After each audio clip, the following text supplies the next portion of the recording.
Mirdita të gjithëve. Amerika po përgatitet që të sulmoj Iranin. Çfarë po ndodh?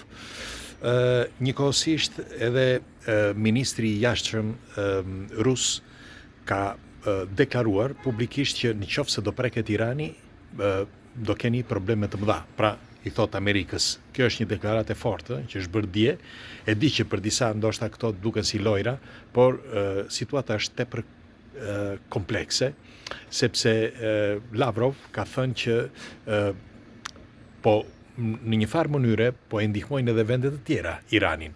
Për ata që nuk e din, Irani ka rreth 95 milion banor dhe pranë Iranit gjendet Turqia, që ka 85 milion banor, e tjerë, keni Kazakistanin, keni Turkistanin, Kigjikistani e tjerë. Por çfarë po ndodh, sepse kjo është dilema më e madhe që njerëzit po thonë. Deri dje, Donald Trump thoshte që nuk do prekim asgjë, bile ai ndaloi luftrat.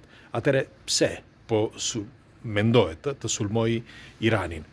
Pika e parë është që Donald Trump mendon që ata mund të, duke u mbledhur të gjithë së bashku, duke patur dhe armë nukleare, ky do të jetë mund të jetë një problem i madh për shkaktimin e luftës së tretë botërore.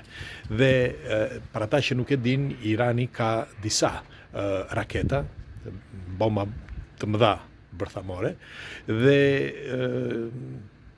sipas gjasave, Donald Trump kërkon që t'i neutralizoj. Ashtu siç mendonin edhe për Irakun. Në fakt, Iraku nuk kishte, paktën kështu thuhet, disa thonë që kishte dhe i neutralizuan.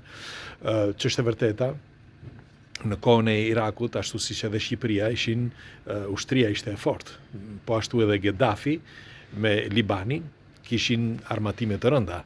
Kjo u zbulua më vonë, disa të shërbimeve sekrete thonë që kanë patur armatime të rënda, por kjo që po ndodh tani me Iranin është shkon tej armatimeve. Unë mendoj që është një si mund të quhet, një siguri botërore, ashtu siç e tha edhe vet Donald Trump, që sepse nënshkroi dhe një dekret që kërkon sigurinë e Amerikës dhe të botës njëkohësisht, sepse duhet të dini që Amerika është, le të themi, pika bazë e influencës së të gjitha lëvizjeve që ka bën botë për sa i përket politikave apo dhe të ardhurave financiare, njëkohësisht edhe të gjeografisë.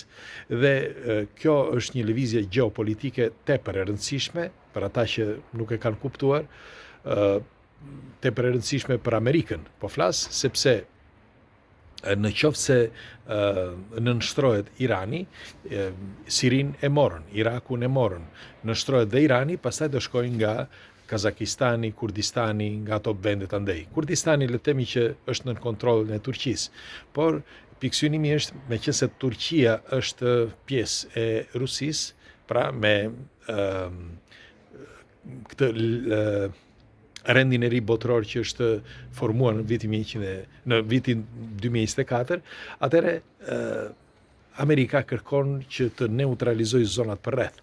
Mirpo ka një diçka sepse po bëhet me shumë delikatesë. Ka një diçka që deri në vitin 2030 të gjitha këto vende duhet që të kenë ligje të përbashkëta. Dhe çfarë bëri tani Irani?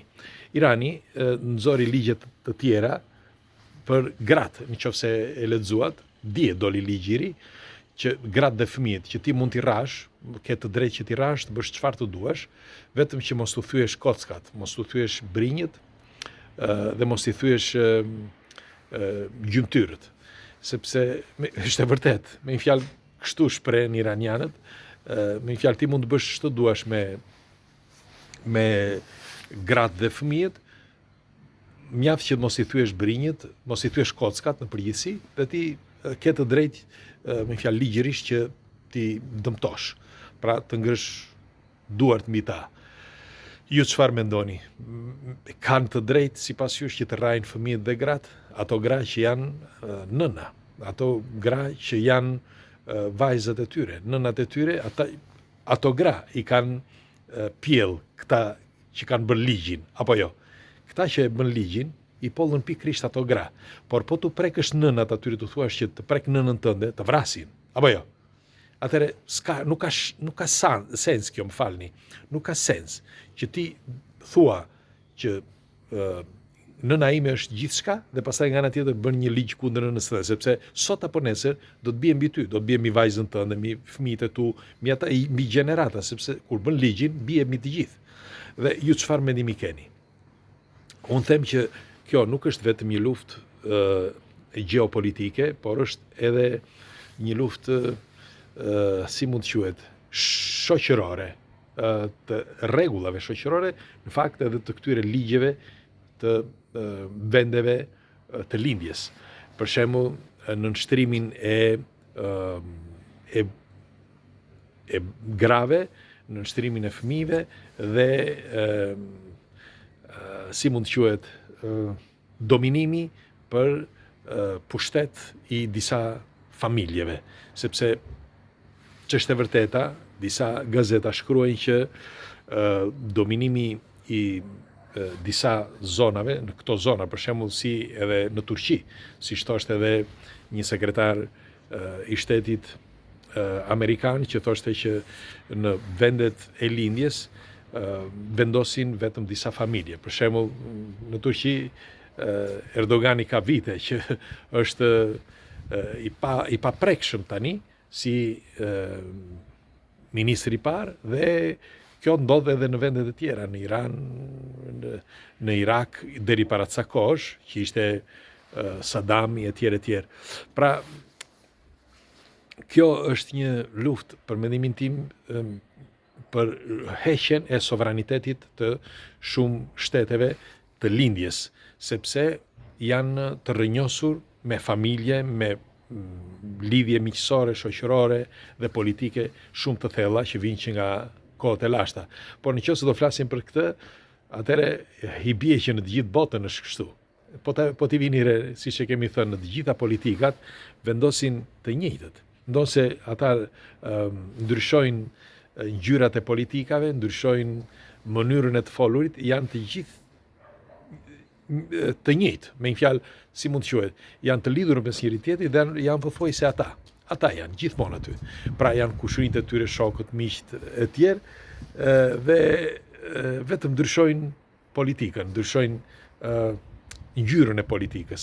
Për shembull, deri dje ishte Partia e Punës, sot është Partia Socialiste, apo thash kotë, jo se është Partia Socialiste, apo demokratike, apo liberale, apo ku ta di unë. Pra, janë gjithmonë ata, por vetëm ndryshojnë emrat e partisë apo ngjyrat. Dhe kjo ndodh në të gjitha vendet e botës dhe po të jetë kështu, atëherë është diçka tjetër që po luhet. Pra po luhet që të heqësh sovranitetin vetëm disa vendeve, sepse kërkon një dominim të plot të botës. Ju çfarë mendimi keni? Mund të jetë kjo? Dgjoj, nëse hidhet me fjalë futet në luftë Amerika me Iranin, kam frikë se diçka mund të ndodhë, sepse padyshim do të ngrihet jo vetëm Rusia, siç tha Lavrovi, por do të ngrihet edhe Turqia, do të ngrihet edhe vende të tjera.